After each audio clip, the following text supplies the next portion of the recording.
नमस्कार, स्वागत है आपका एक बार फिर से भारत समाचार के हमारे इस खास कार्यक्रम में जो आधारित है कानाफूसी, गपशप और चर्चा पर। तो चलिए शुरू करते हैं पावर सेंटर।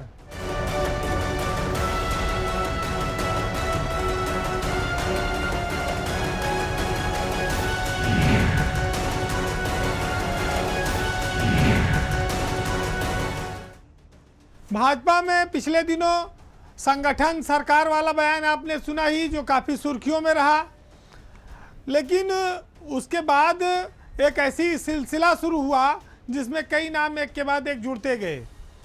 उसी कड़ी में बीजेपी के कई विधायक और मंत्री भी बहुत सारी बातें खुलकर कहने लगे हैं।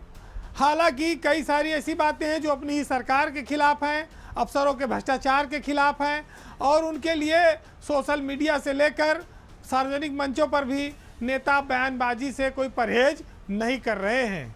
तो ये बड़ी आश्चर्य की बात है कि नेता अपनी राय जाहिर करने में अब कोई लिहाज नहीं कर रहे हैं, और इसमें पूर्व मंत्री, विधायक और इसके अलावा वर्तमान मंत्री कई सारे नाम शामिल हैं, एमएलसी भी शामिल हैं।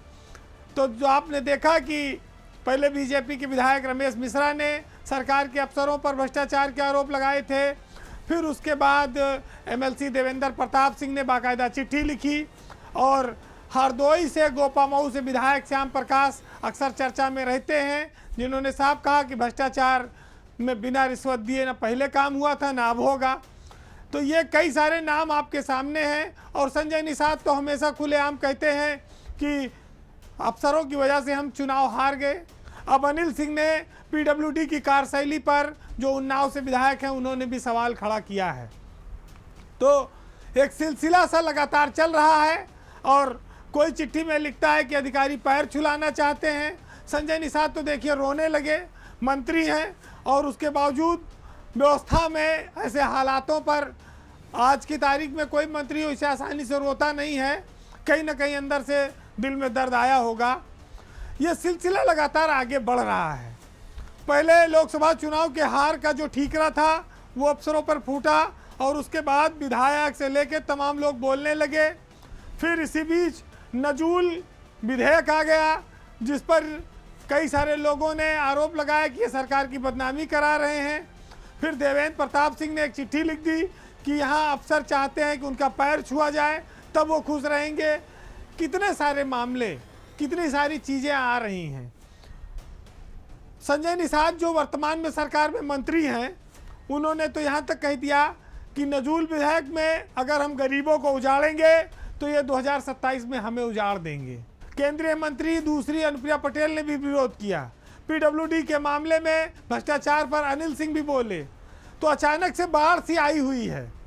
इस पर सरकार को गौर करना होगा, और संगठन को भी, कि आखिर ये लगातार विधायक इसको लेकर बयानबाजी क्यों कर रहे हैं। क्या कारण है? कहीं से इनको ऊर्जा मिलती है, या ये स्वयं से बोलते हैं, या अंदर की पीड़ा छुपी है, बहुत दिनों से निकल नहीं पा रही है, ये उसके पीछे कारण है। कुछ बात तो है। अब देखिए, अगर कोई मंत्री रोने लगे तो इसका मतलब है कि दर्द बहुत ज़्यादा है और तालमेल का बहुत अभाव है। सरकार पर वैसे कोई खतरा नहीं है। हालांकि केशव मौर्य ने कहा था कि संगठन हमेशा सरकार से बड़ा होता है और बड़ा हो रहेगा भी, लेकिन जो घटनाक्रम चल रहा है उसमें बड़े बड़े तो बोल ही रहे थे, छोटे भी बोलने लगे हैं। तो ये साफ है कि भाजपा में कभी इतनी आज़ादी रही नहीं है बोलने की नेताओं की, क्योंकि वहाँ अनुशासन बहुत तगड़ा माना जाता है। और जिस तरह से आज़ाद भारत की तरह विचार व्यक्त किए जा रहे हैं, ये दर्शाता है कि सरकार में अफसरों को लेकर विधायकों में असंतोष है। इस असंतोष को लोकसभा चुनाव ने और ताकत दे दी, हवा दे दी, और यही वजह है कि विधानसभा चुनाव 2027 से पहले लोग खुलकर बोल रहे हैं। वो चाहते हैं कि जिलों में अब उनके हिसाब से कुछ काम धाम हो। अब इसमें कितना आशीर्वाद किसको मिलेगा, ये आने वाला वक्त तय करेगा।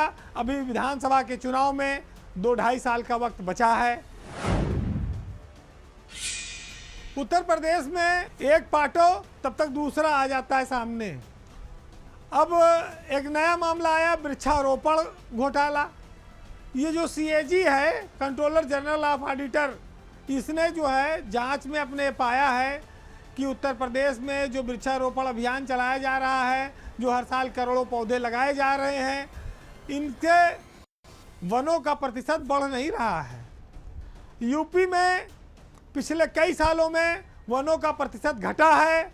वनों के इतर जो बाहर पेड़ लगाए जाते हैं, दूसरे विभाग लगाते हैं, वहाँ पर वनों का प्रतिशत बढ़ा है। यानी कि जो वन विभाग है वो जो करोड़ों पौधे लगा रहा है उत्तर प्रदेश में वनों को बढ़ाने के लिए, वहाँ पर वो पौधे कहाँ लग रहे हैं? कागज़ में लग रहे हैं, ज़मीन में या आसमान में लग रहे हैं, या वो पौधे मर जा रहे हैं। ये कंट्रोलर जनरल की जो ऑडिट रिपोर्ट है उसमें है, सीएजी की, विधानसभा के पटल में रखी गई है। इस बार एक अभियान चला था कि एक पेड़ माँ के नाम, वृक्षारोपण अभियान है, चल रहा है। 35 करोड़ पेड़ लगाने का इसमें लक्ष्य था, लेकिन सीएजी रिपोर्ट की बात में इस बात का खुलासा हुआ है कि सरकार की तमाम कोशिशों के बावजूद सन 2016 से लेके 2022 के बीच उत्तर प्रदेश में 6 सालों में वन क्षेत्र में कमी आई है। इतना पेड़ करोड़ों करोड़ लगाने के बाद भी वन क्षेत्र घट रहे हैं। ये कैसा वृक्षारोपण अभियान चल रहा है, अब आप इसको खुद समझिए। रिपोर्ट में इस बात का खुलासा हुआ है कि 14 जिले ऐसे हैं जहां पर वन विभाग के अफसरों ने जो पौधे मर गए थे, मृत हो गए थे, उनकी जगह नए पौधे लगाए और उन पौधों को अगले साल के लक्ष्य में शामिल करके अपनी उपलब्धि में दर्शा दिया। सीएजी रिपोर्ट ये भी कहती है कि केवल 29% के करीब ही पौधे जीवित रह पाए। ये जो सबसे ज़्यादा वन क्षेत्र में गिरावट दर्ज की गई है उसमें अंबेडकर नगर जिला सबसे टॉप पर है।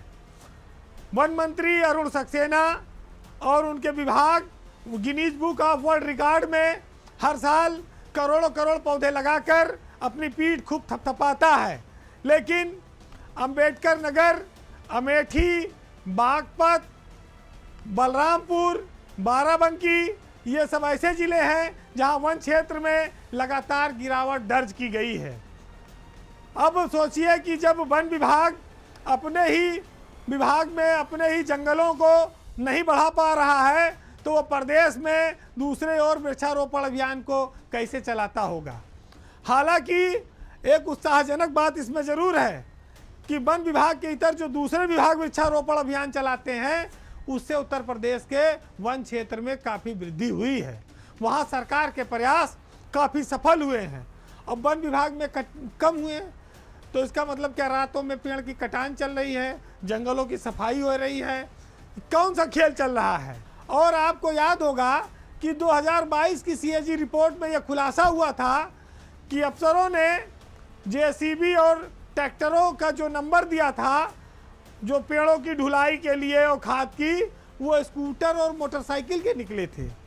यानी कि जो पौधों की ढुलाई स्कूटर और मोटरसाइकिलों से हुई थी और बैटरी रिक्शा से हुई थी, और करोड़ों रुपए का इसमें वृक्षारोपण घोटाला किया गया था। हालांकि उसमें भी आज तक कोई बड़ी कार्रवाई नहीं हुई। अब डीएफओ सब मौज मारते रहते हैं, तो जिनके ऊपर जिम्मेदारी है वही घोटाला करने में लगे हैं। और जब वो आता है वृक्षारोपण अभियान जुलाई महीने शुरू होता है और सितंबर तक चलेगा, कई लाख करोड़ पौधे लग जाएंगे, फिर अगले साल उतने उससे ज़्यादा लक्ष्य बढ़ेगा, फिर पौधे लग जाएंगे। इतने पौधे में तो 5-7 साल में पूरे प्रदेश में जंगल जंगल हो जाता।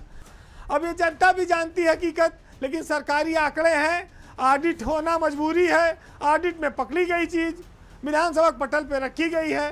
अब कार्रवाई हो ना हो ये सब जुगाड़ लोगों के अफसर ऊपर निर्भर करता है कि वो कराएंगे कि नहीं कराएंगे।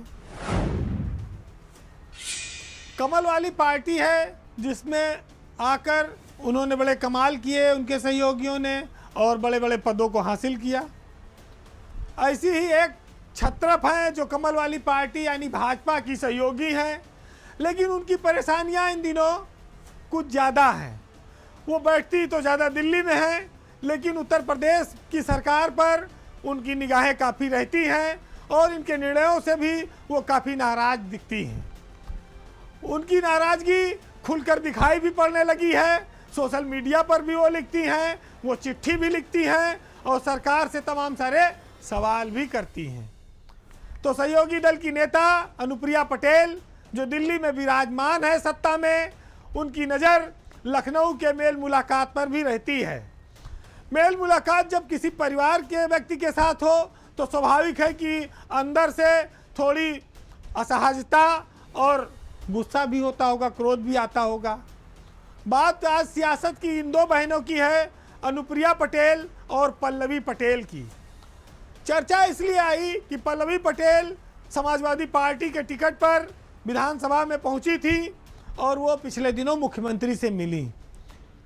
एक वोट बैंक है जो अनुप्रिया और पल्लवी के पिता ने बनाया था, उनके नाम पर दोनों बहनें सियासत करती हैं।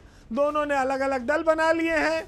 एक बहन को सब कुछ मिल गया, वो केंद्र में मंत्री बन गई, उनके हस्बैंड उत्तर प्रदेश में मंत्री हैं, उनकी पार्टी खूब फल और फूल रही है और उनके पास कई सारे विधायक हो गए, 12-12, 13-13 ठी एमएलए, वो एमपी वो खुद हैं।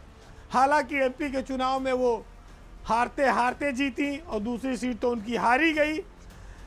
अब उनको ये लगा कि चलो समाजवादी पार्टी में पल्लवी पटेल से किनारा हो चुका है, अब ये सड़क पर हैं, इनको कोई पूछने वाला नहीं है, हमारी अपना विस्तार बढ़िया चलता रहेगा।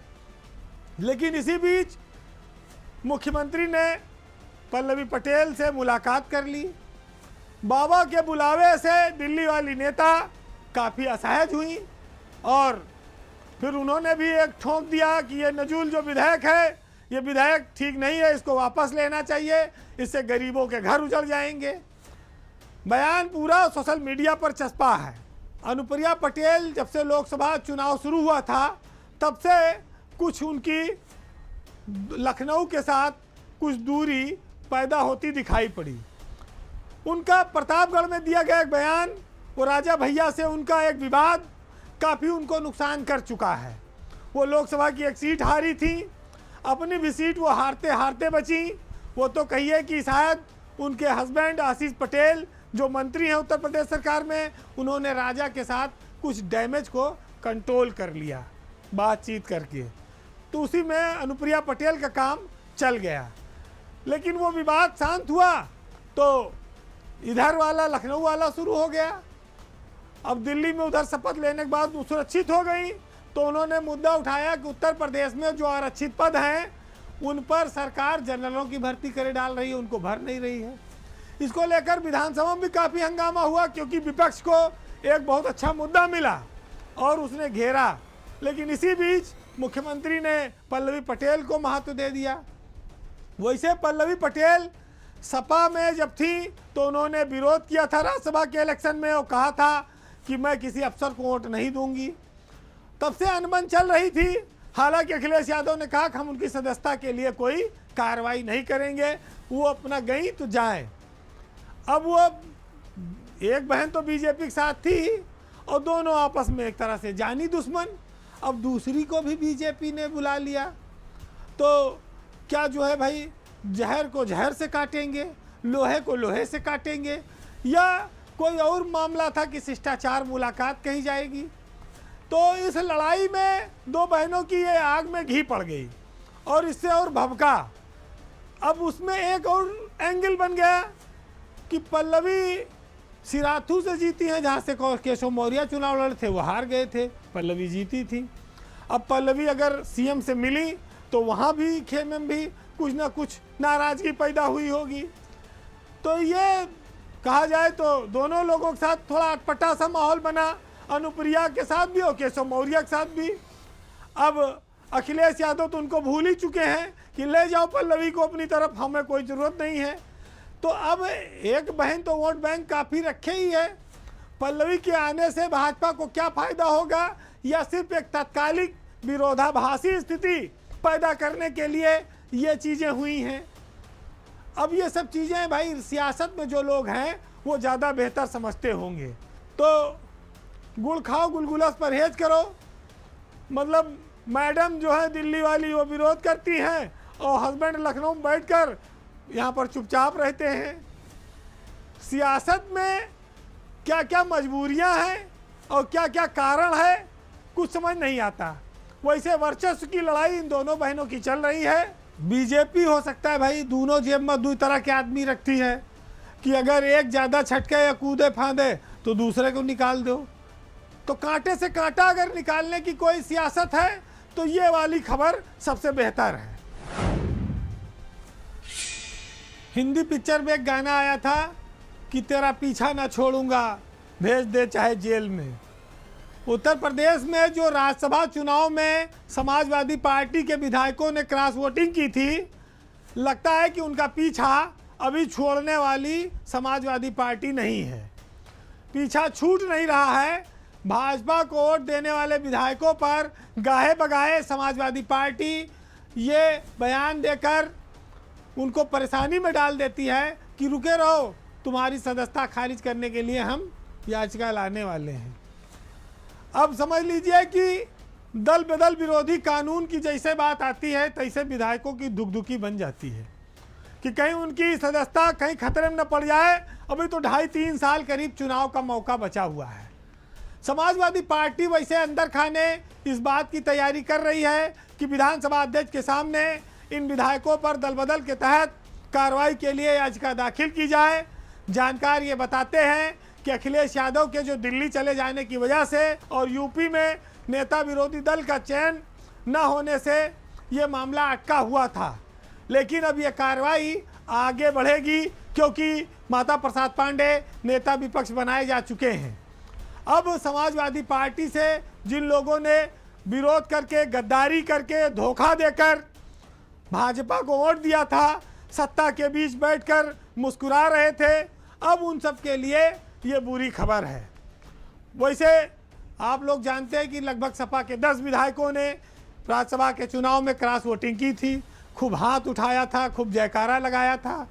महाराजी देवी जो गायत्री प्रजापति की पत्नी है, ये तो वोटें डालने नहीं गई थी, सुरक्षित रह गई, न्यूट्रल हो गई, मतलब वो भी बीजेपी के फायदे में ही गया। पहले बात यह आती है कि बड़ी उम्मीदों के साथ नए घर में प्रवेश किया था, राज्यसभा का वोट ले लिया, गुजरा गवाही लौटा बराती। अब कोई पूछ नहीं रहा। उस समय तो बड़े बड़े नेताओं से भी मिलाए। 4-5 महीना बीता है। रात में कई बार सोचते होंगे बिस्तर पर लेटने के बाद कि वही दल में रहा होते तो ज़्यादा अच्छा था, यहाँ तो बड़ा चरणबंदन करना पड़ रहा है, कैसे आगे काम चलेगा। अब बात आती है कि भाई 6-7 महीने में राकेश सिंह, राकेश पांडे, पूजा पाल, अभय सिंह, विनोद चतुर्वेदी, मनोज पांडे, इन सबको क्या मिला? हाँ, सुरक्षा मिली है कुछ लोगों को, सीआरपीएफ वाली वो। ये बताया जा रहा है कि इनके दल बदल को लेकर याचिका दाखिल की जाएगी। अगर ऐसा होता है तो विधायकों की स्थिति न घर न घाट वाली हो सकती है।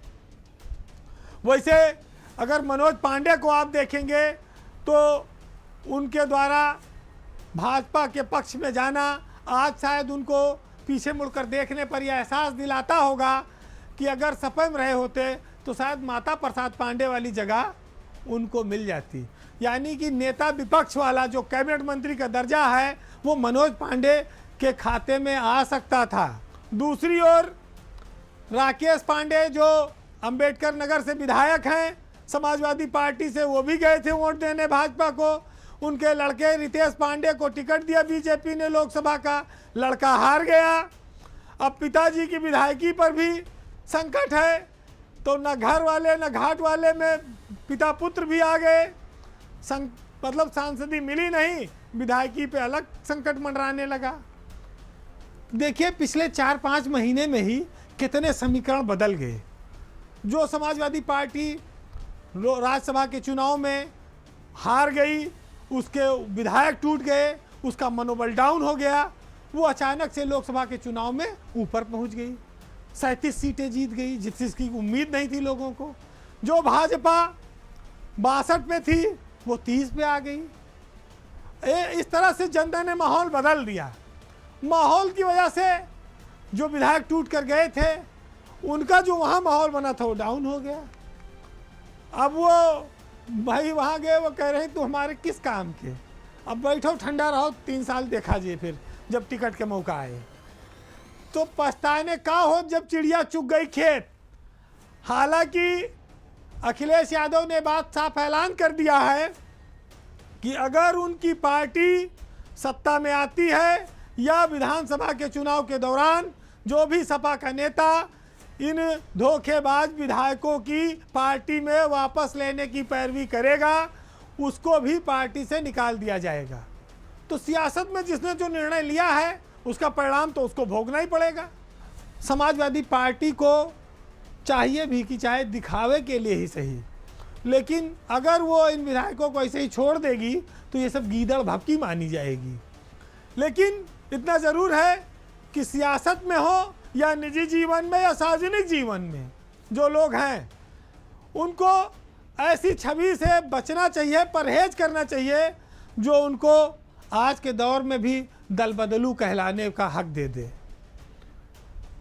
अवसर के हिसाब से पार्टी बदलने वालों के लिए जनता के मन में ज़्यादा सम्मान नहीं होता है। इस बात को बड़े बड़े राजनेताओं को भी ध्यान में रखना होगा। नैतिकता, चरित्र और स्वच्छ राजनीति की कदर हर जमाने में, हर युग में रही है और आगे भी रहेगी। तो चलिए पावर सेंटर के अब आखिर में जाते जाते आपको कुछ साहित्यिक लाइनें सुना दी जाएं। चूँकि इन दिनों आम का मौसम चल रहा है और हर कोई आम खाता भी है और आम आदमी की ही बातचीत होती है, खास तो हमेशा खास रहते हैं। लेकिन एक आम की खासियत मैं आपको बता दूं कि आम को देखकर आप इंसान को पहचान सकते हैं। कैसे?